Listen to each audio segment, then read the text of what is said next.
Assalomu alaykum.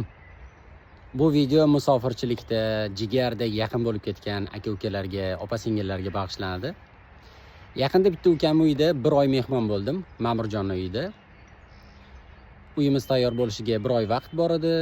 Orada o'sha 1 oy vaqt ichida qayerdadir turishimiz kerak edi.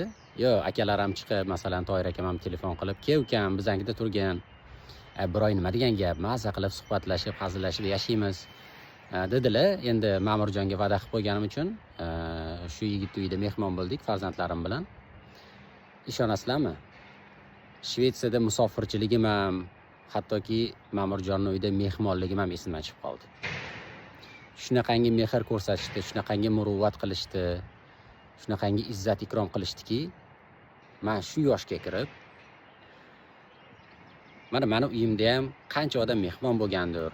O'sha mehmon bo'lgan aka-ukalarimdan, opa-singillarimdan men ming bor uzr so'rayman. Men yaxshi mezbon bo'lmagan ekanman.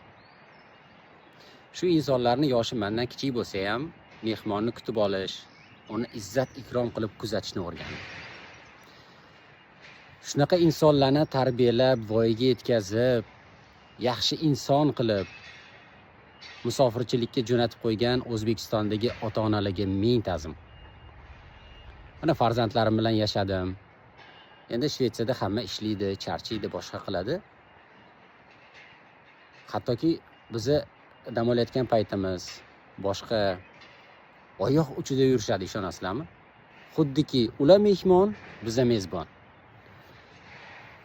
Bo'ladi-ku, bilasizlarmi? Ichingizdan rozi bo'lasizlar, ichingizdan xursand bo'lasizlar, ichingizdan minnatdor bo'lasizlar. Ba'zi holatlarda mana shunaqa yaxshilik ko'rsanglar insonlardan, men shunaqa ichimdan juda ham xursand bo'ldim. Juda ham minnatdor bo'ldim va qattiq duo qildim. Yuragimdan duo qildim. Shu insonlarning qilgan yaxshiligi dargohida qabul bo'lsin.